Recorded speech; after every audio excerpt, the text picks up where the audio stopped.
بسم اللہ الرحمن الرحیم۔ معزز خواتین حضرات، السلام علیکم ورحمۃ اللہ وبرکاتہ۔ اگر کوئی شخص نظر پوری نہیں کر سکتا تو اس کا کفارہ کیا ہے؟ یہ ہے ہمارے آج کے حدیث کے سبق کا موضوع۔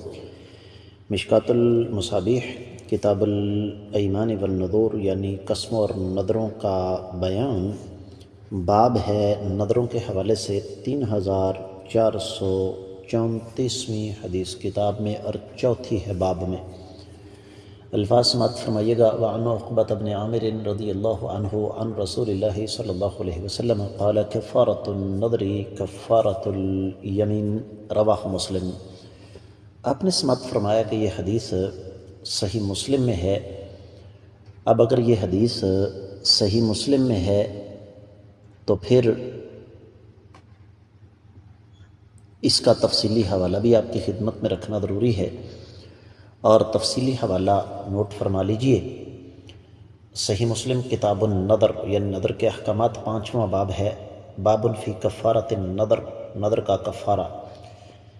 فؤاد عبد الباقی کی ترقیم کے مطابق 1645ویں حدیث، جبکہ عام جو نمبرنگ چل رہی ہے، ترقیم چل رہی ہے، اس میں 4253ویں حدیث ہے۔ تو جب حدیث صحیح مسلم میں آ گئی تو سن پر تو کوئی تبصرہ کرنے کی ضرورت ہی نہیں ہے انشاءاللہ، اس لیے کہ صحیح بخاری اور صحیح مسلم کی تمام احادیث اللہ کے فضل و کرم سے سند کے اعتبار سے بالکل درست ہیں۔ ترجمے کی طرف بڑھتے ہیں۔ سیدنا عقبہ بن عامر رضی اللہ تعالیٰ عنہ سے روایت ہے کہ نبی کریم صلی اللہ علیہ وسلم نے ارشاد فرمایا کہ نذر کا کفارہ وہی ہے جو کہ قسم کا کفارہ ہے۔ معزز خواتین و حضرات، یہاں پر جو چیز میں خصوصی طور پر آپ کو سمجھانا چاہتا ہوں وہ یہ کہ جس طرح انسان کسی چیز کی قسم کھا لے اور اسے پورا نہ کر سکے، تو ایسے بھی ممکن ہے کہ انسان کوئی نذر مانے اور اسے پورا نہ کر سکے۔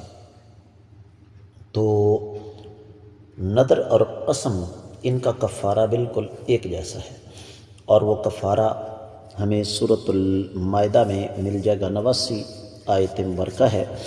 رب کائنات نے جو کفارہ ہمیں عطا کرنے کا حکم دیا وہ 10 مسکینوں کا کھانا یا 10 مسکینوں کا لباس یا ایک غلام کی آزادی، اور جو نہ پا سکے وہ 3 روزے رکھے گا۔ یہ کفارہ ہے۔ امید ہے کہ حدیث آپ کی سمجھ میں آ گئی ہوگی۔ اجازت چاہوں گا۔ السلام علیکم ورحمۃ اللہ وبرکاتہ۔